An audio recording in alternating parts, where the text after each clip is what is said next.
on the famous Barry Brewer. There he is. Oh my gosh, I can't hear you. Hold on, I need to hear sound. Let me bring you to the broadcast. 2, 3, 2, 1. Can you hear? You can. I can hear me. I can't hear you Can you hear me yet. now? I can hear you now. What's Hey, up, Barry how B? are you? Oh my gosh, I'm awesome. How are you? Good, I'm doing well. You working hard, or did I just wake you up? Oh no, you Let's didn't be wake me. I've been up early.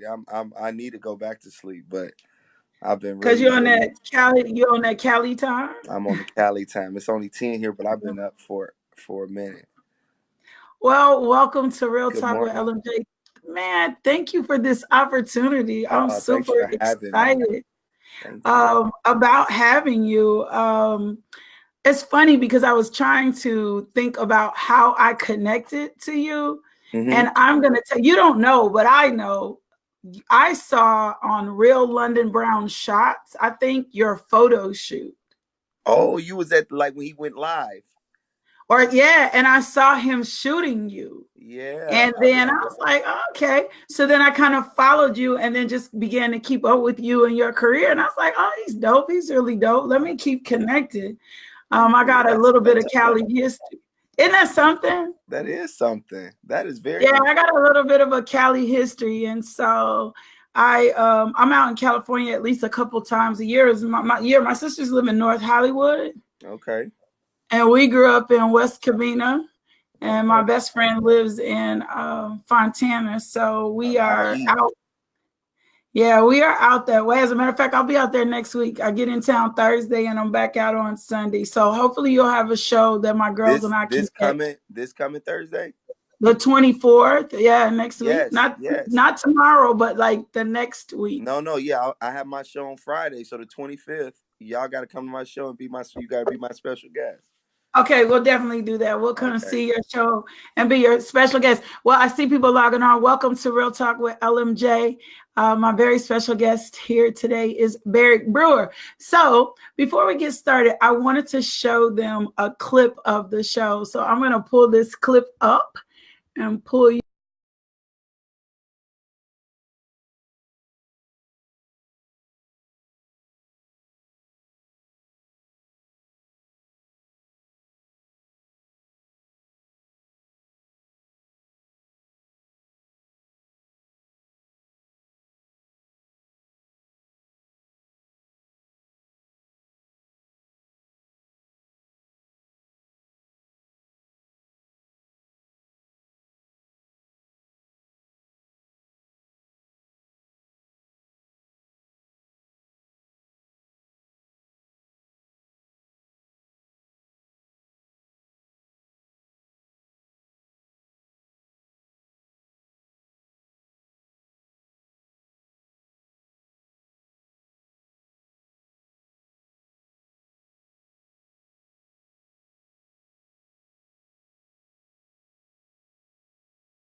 Dude, you funny. Those you funny. Thank you. Like you funny. Like you are so funny. Like you are super funny. And I think I like the fact that you're clean because I can show some of this stuff to my kids. Yeah. My 9-year-old thinks he's really funny. So I'm super excited about like that. So I get to show him what this looks like for someone else to be funny. So I have to start this show with how what I ask everyone anytime I interview them on Real Talk with LMJ. Okay. Who is Barry Brewer? Barry Brewer is a few things for sure. Has different layers, but mainly Barry Brewer is an entertainer that wants to inspire the world through entertainment. To motivate, to make a difference while I'm alive through every avenue possible, every gift this God's gifted me with to try to inspire somebody's life to be better and greater in any and every way. Yeah. So then when did you know you were funny? Like were you just that kid or did you I start off awkward and goofy? When did you know Yeah, you were funny? I was definitely goofy. Um, what I knew early on is that I love to laugh. That's what I knew Okay. very early on. When I say whenever there's an opportunity to laugh at something, I would jump like like watching comedy, listening, being around my cousins in Chicago. Like anytime there was something on that was funny, comedic, I just wanted to laugh. My grandma used to call me Giggles because Oh, that's cute. I just wanted to laugh. So I went to a comedy show before I started doing comedy at the Pavilion. Saw Bruce, and there was a few others. Some more was on it, who I got to tour with later on in my career, which was Oh, fun. wow. One of the first comedy shows, the first comedy show I ever been with, and I got to work with her. DL Hughley. It was like, but Bruce stood out to me because my face was hurting, my stomach was hurting when I left. It was at the UIC Pavilion, and so I just love to laugh. So when this guy thought I was funny and suggested that I do some jokes for this concert, it was when I got the standing ovation that first time that I knew I was funny officially. Okay. Because I think that Yeah. was you know what I mean? People could tell you're funny, but it's not until you get in there and see some strangers who don't know you respond to you to confirm that. So I would say that's when I knew I was funny, when I was able and say, "Oh, I have the gift to make people feel how I feel all the time when I'm Yeah, laughing." because your mama them will say anything. Yeah, yeah. Your mama them be like, go, baby. My mama Yes, won't, but baby. yeah, most would. Oh, okay. But I'm just saying, Yeah, you know, say, well, my mom won't either. I get a list of the truths. But I was just saying, there are those people that'll hype you up and you're like, oh, okay, I'm hyped up and I'm here. And then you go out and you crash or you burn and you're like, why y'all didn't tell me? Like that person in the choir that can't sing, but everybody's been letting them sing for the last few because they years. And making a somebody could joyful have told, noise. That's why. That's what they try to say.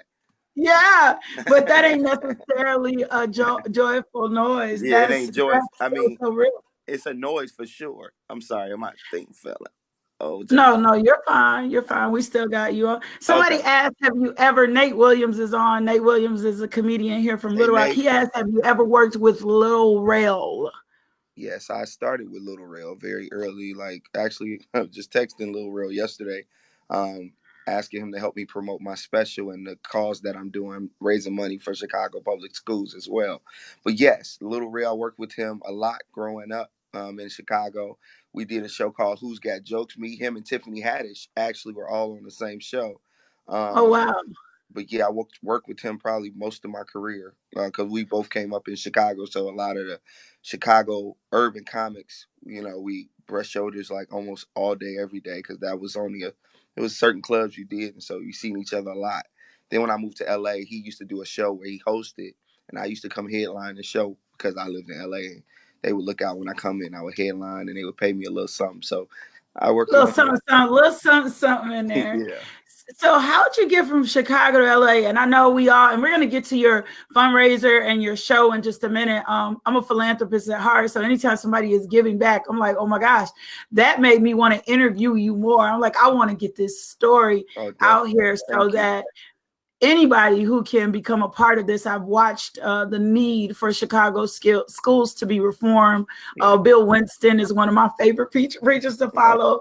I pay attention to a lot that goes around me. So how'd you get from Chicago to LA? What made you make that move? entertainment. I started doing stand up at 19, 2 years in. I was reading successful stories, how Chris Tucker moved here, migrated here, how Jamie Foxx migrated here, how Martin Lawrence migrated here, and how they got success in TV and film from doing their stand up and how their stand up got them those opportunities. So that inspired me. I had a car. I sold it for $500 to my cousin. I owe her a car because I think the transmission was going out on it. Uh, move by any means necessary. So when this gets bigger, because you already blown up, when you get bigger, when your generational wealth and your capacity is in overflow, just for it, buy her a car. Oh yeah, I'm gonna buy her car. I don't think she ever. I don't know what happened to it. She probably don't know to this day. But sold it for $500. I bought a plane ticket. Didn't know anybody. Moved out here. Knew one guy named Pastor Ronnie Hillman, and he offered me an opportunity to play at his church. I play organ and piano in church, and got that opportunity. So that was a way to make some money. I stayed with one of the ministers for like a week and a half. Yeah. and he had a sickly child, so he were in and out the hospital. So they kind of went home. So they kind of was like, it's no problem because they had they weren't there. So I made a living and I've been out here ever since. So that was 2004 and it's 2019 now. So yeah, we're in 2019. Yeah, we're in 2019 now. So what's the transition like? If I'm an artist and what would you say? I'm making a transition from Chicago because Chi-Town is so different from LA. Like I lived in Cali till I was 9. And when I made the transition to Little Rock, Arkansas, I cried because there's no beaches. There was none of the things that I was used to. I thought my mom was so cruel. I was like, you're the most cruel person in the entire world to make us move here. What was the transition like? No money, no car, no family, in a different city with a different vibe. What was that like for you? I always feel like I was moving on like what I saw for myself because none of that mattered to me. I've been on my own since I was about 17, and all I could envision for myself is just making it in movies and being like Martin Lawrence. Not in regards to his style, but just in his success that he had accomplished. All I could see was that for myself. So I don't think not having family, like it's now that it really kind of touches me. Like, wow, I see my excuse me, my little cousins growing up and I'm like, wow, I didn't get to be there. Or when I go back a lot. But it's those now moments that I feel like that void about my family and kind of chasing my dream and looking back and seeing how my brothers turned out and things like that. But in how it felt in the moment, I was just driven. All I could see was lights. All I could see was what I desired for myself and trying to go after it. That's all I had in front of me, and that's all that mattered to me because I felt like I was moving in my purpose, and it seems like I was just driven by that, and I could see nothing else. And I think too, you get to a point where it's like, I don't have anything else to lose. When you get to those moments that it's like, I don't have anything else to lose anyway. I can stay here and be non-productive, or I can be about it. Either I'm going to flop or fly. That's what I always say. If I flop, it is what it is. I'll try something else. But if I jump and I take this leap and I fly, man, I haven't missed absolutely anything. Nothing. Yeah, I haven't missed absolutely anything. I agree. And I tell people all the time, like, I just feel very fortunate that I had this perspective early on. I didn't feel like I wasn't even afraid to fail. Like, I guess being so young, you know how a baby is just fearless. That's why they say they can swim because they're so ignorant to all of these other things. Yeah. So they're not fearful because they don't even know that it exists. And I believe that's where I was at 21. I didn't know. And I think that's big. That's real. I'm big about that with my boys. Like growing up, before my husband died, he wouldn't even let anybody scare them. And people would be like, why? He said, I don't want fear in them. I want them to think that they could achieve absolutely anything. And they're really like that. My 2 younger ones are pretty fearless. Like they'll try absolutely anything. My 9-year-old, I have to kind of reel him back in and go, okay, we're going to have boundaries because he'll take off and we won't see him. He'll be in someone else's house or something else. That's really cool. That's hilarious. So yeah, the life, well, not for his mom. Okay. Because I'm like, stay within your boundaries. Boy, you almost losing your heart and getting a heart attack. Like, boy, where are you? Yeah, we've been looking for him and in search for him before, and he's like down the street. I helped a neighbor take her groceries in her house, and I'm like, no. Like I had surgery on my foot. I couldn't find him for an hour. He just has no fear. He's just really different. So in this journey now and where you are, I saw, and I'm going to share this, that you made a decision. You were going to help this new project. You wanted this new project to help you with raise money with Chicago schools. What's that about? Where'd that come from? So prior to this opportunity to do what I'm doing first, my stand up special and donating the proceeds, some of the proceeds, 10% of the proceeds is going to the Chicago public schools. I always wanted to make a difference in my city. So I'm working on a plan called the Blueprint. And it's a concept and something I've thought about since I was like 14 years old. I used to see Okay. it, I grew up in Inglewood in Chicago, Okay. which is a very, stricken neighborhood, very poor, homelessness, crackheads all day. That's where I saw. And it would always make me sad when I was younger and I always wanted to do something. So since I've been striving to get, successful in my career, I've always thought of different concepts of how I can make a difference in my city. And then I start seeing other inner cities like in LA. I was like, oh, it's a hood in an inner city like mine in every city in most. Every city. So I said, man, how can I change the scope of all of that? So I'm working on a concept called the Blueprint. It's a very, very vast concept that really affects a lot of different components of why, the inner cities around the country. And Yeah. so it's a bigger deal. And I'm like, man, I need money, resources, everybody involved in this concept, but it's gonna start first in Chicago in that neighborhood that I'm from. So now moving to this scenario, I was like, I'm a church, I'm a Christian, I believe in tithing and offering. So I was like, whatever No, I wait a minute. Pause, pause. Come on, tither. Come make. on, tither. Anytime someone says that's a tither, that's a really big deal. Man, you rebuke the devourer. I got to shout you out there. Come on, tither. I tell people all the time, put your 10% in the game. Put your 10% in the game. I'm putting it in the game. So that's where I decided to tithe my 10% to, because of me wanting to make a difference. I see that I That's can make a big. difference right there. So I was like, let me tithe that there. Yeah. And it'll bring awareness of what I'm doing. It'll bring awareness of my story. Some inner city kid that could have been a statistic that's not, that's coming from, like you said, I just think it's a lot of kids like me that has a choice to be a hood. He could be in a hood, he could sell drugs, he can be a criminal, or he can go and be something great.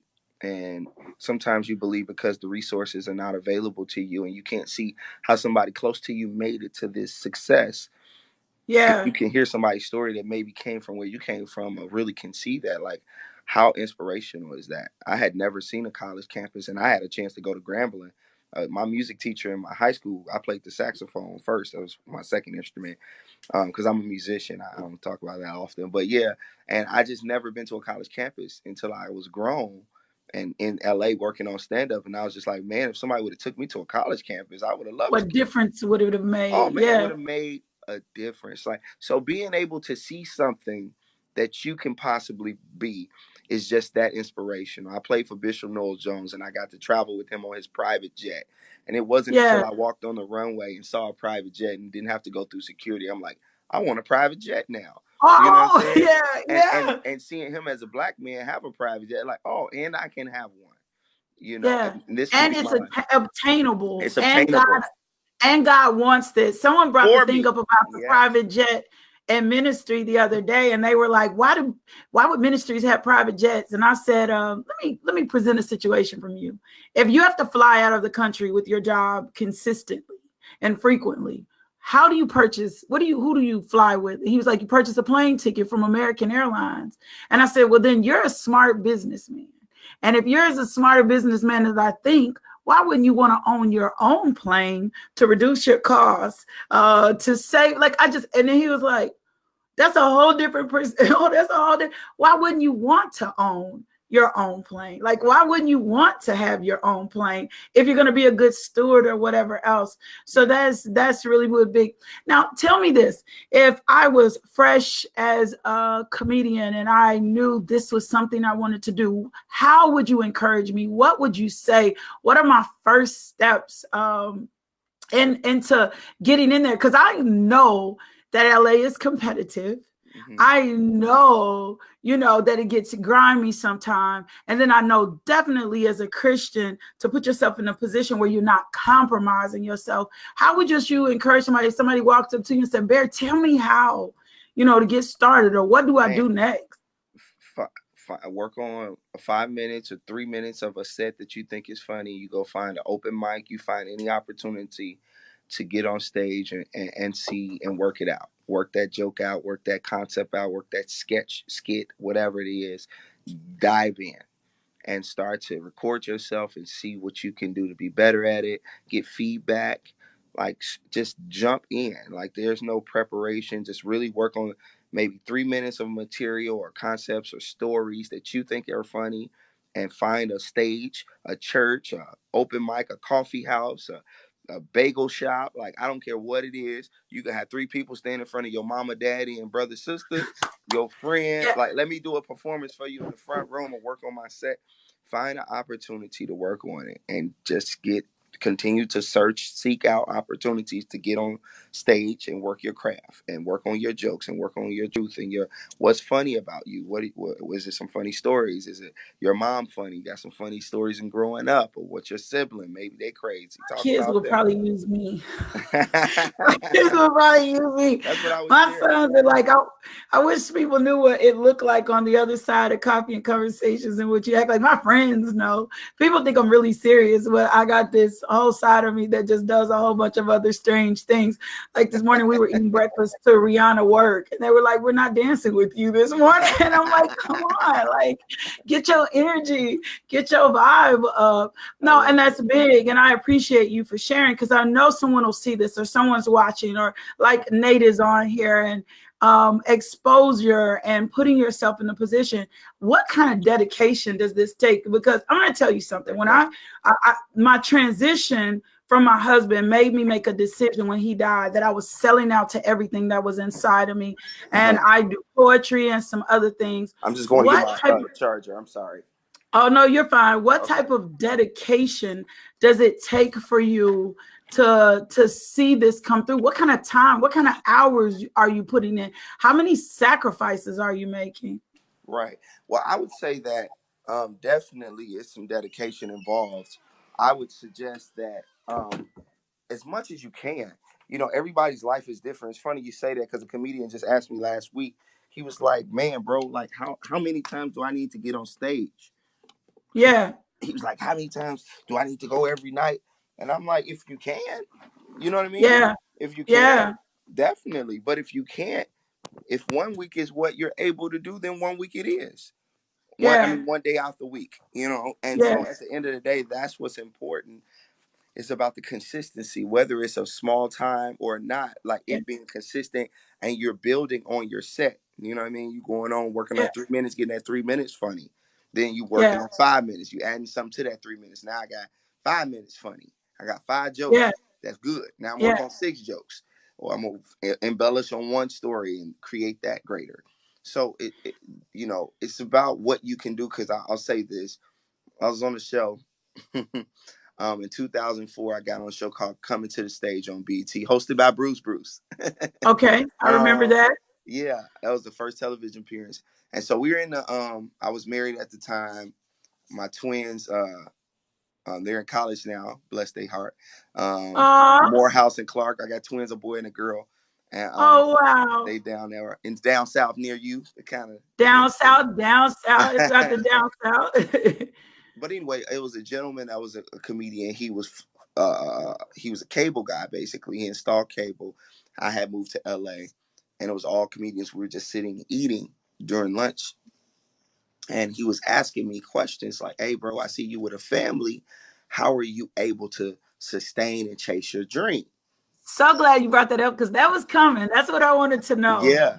And I just told him it's about what you're trying to do and making sure that you're giving that time to that thing. It's about priorities, it's about balance. You know what I mean? Like if I always tell people, like, let's say you just have five important bills, Hmm. like your car note, your house, your light, your gas. You have to say, like, if you only have a little money for some, you got to put what's important first. You know what I Yes. mean? So not Yeah, that no, you it don't makes sense. So what I was sharing with him was, you give time as much as you can. Whatever free time you have, you devote it to your craft. If you got to take care Yeah. of family, you got to take care of your family. That's your first priority. You know what I'm Yeah. saying? And there was another Yeah. comedian who name I won't mention. He's kind of popular now. He got a song on Yeah. the radio right now. Okay. He's a comedian. He does a song with Snoop. But anyway, he was on the show as I well. I get it. And I just told who he was. Um, Yeah. but he kind of jumped in the conversation, was like, bro, forget your family, bro, chase your dream, and blah blah blah blah blah. And he had a totally different perspective. My thing Yeah. is, and I know this has a lot to do with my faith, but if you take care Yeah. of what you're supposed to take care of, God to take care of everything else. And I was just trying to share with him the realistic concept of giving time to your craft. If I got a Yeah. family, then I'm gonna go out as much as I can. If I only can go out one time a week, like, hey babe, I gotta go out this one night a Yeah. week. This is my dream. So Yeah. I can't give every night to it, but this one night, this Saturday night, this Friday Yeah. night, one night a week, I'm gonna try to go to a comedy club. I'm gonna try to hit a stage, and I would pray that you may marry somebody that's gonna care about your dreams. So No, and that's what I was just going to say. I think it's being yoked with the right person, because when God puts you in the position of the right person, they are going to have the capacity to receive you. That's something I always say. And when they have the capacity to receive you, then man, y'all work that out, because they know exactly. they'll understand your call, especially if it's a person of faith. They're going to be praying about. That's why I tell people all the time, it's hard to marry somebody that's not faith or doesn't share the same things that you share and beliefs that you share. And when you try that, Prophet Tal Hall has something called Dating a Sinner. I watched it the other day. It's really interesting. I'm gonna send you the link to it. Okay. And he was like, she's a good sinner, and dating a good sinner, but just totally kind of out the will. You got to have somebody in sync. You got to understand the hustle as an entrepreneur, and even if they're not an entrepreneur and they're a person that works at home, definitely got to have somebody so in tune to you that they want you to meet and reach your maximum potential. A person should add to your portion, Right. and I then they should agree. add to your portion to increase your own portion. So that's really big. So 10% of the proceeds, right, go Yes. to 10% of your proceeds. Tell us a little bit about what's available, this project that's available. Yes, and I'm trying to donate $1 million. So that's the goal. And so we need to sell 1 million copies. But right now my stand-up special is on pre-order. I need the Okay. pre-order, and the pre-order is important. People, it comes out February 19th, but I really want to express why the pre-order is so important. It's on iTunes right now. Chicago, I'm home, for all that's watching and that will watch. Thank you for your support and just supporting my homegirl right here, who's an amazing person. I watch some of your No, lives. I think you have a lot of wisdom, and I'm great. I thank think you. I Thank you. think I Thank you. think it's amazing that you're sharing it with the world. But Thank basically, you. the pre-order is important because if I sell 1,000 pre-orders on the day it comes out, iTunes will then push me to the recommendation page, which is a huge Mm, deal. So I'll be okay. next to all the big feature films that's came Okay. from the movies to iTunes. And so, Okay. so that's why I encourage and asking people to pre-order my special.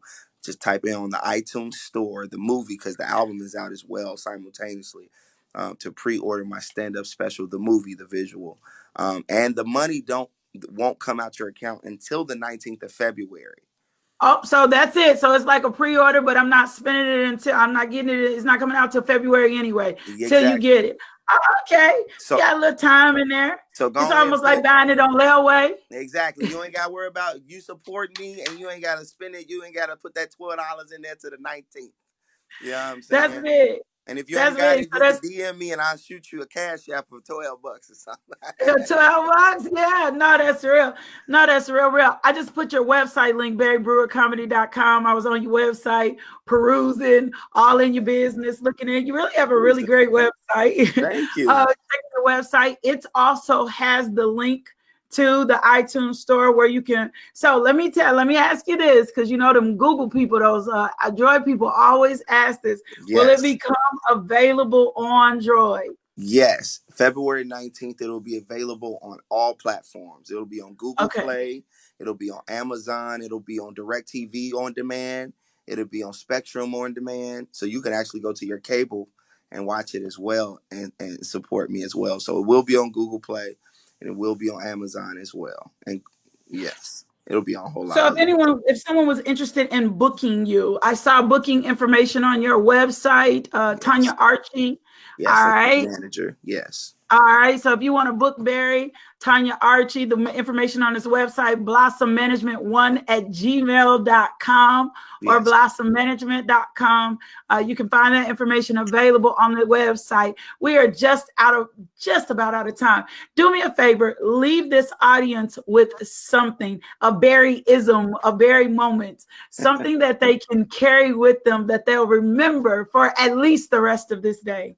Man, whatever you believe in, don't stop believing. No matter what life seems to bring your way, no matter how it looks in front of you, just continue to believe in that thing that you want for yourself. No matter if it's a career, a life changing family, something you believe in, a miracle, like just don't stop believing. I believe that's the essence of life. If you can continue to believe, and things will come to pass. That's what I would like to leave, because that's what I'm living by. That's big, and I think that's the best thing that you could ever leave someone with. Do not give up. I don't believe in giving up. As a matter of fact, it's like baby kids. We don't die, we multiply. I'm just gonna keep multiplying. I'm not dying. So I appreciate you, Barry. I thank you. BarryBrewerComedy.com. If you want to know more about Barry, get to iTunes, pre-order. I think we can make 1,000 happen. I think we can Before make 1,000 February. happen. We're Before going to keep February. pushing this on my Thank end. you. I'm going to tag my team in it. We're going to get this information out here. I think we can make 1,000 happen. My crew and I will be out in Cali next week. So as soon as we get out, come to the show live. Y'all get to see me live and in action. And I'm excited. We're going to see you on Friday. Yeah. So we're going to come out and see you on Friday, get connected to you. Enjoy a little bit, see the show. I'm excited about that. I'm excited about the opportunity. Go big, just keep going big. I just want to encourage you. I'm impressed. Just your presence. Even when I DM'd you and you're like, sure, I was like, oh, come on now. I'm putting them in the prayer book. Anybody who says yes, I'll keep you covered in prayer. I want to make sure. And I'll show it one more time. That's Barry Brewer. Yeah, yes. Make sure we link in, and I'll send you all the links. Thanks. Real talk, real people, real conversations, real talk with LMJ. I'll see you guys next Wednesday at noon. Peace. Peace.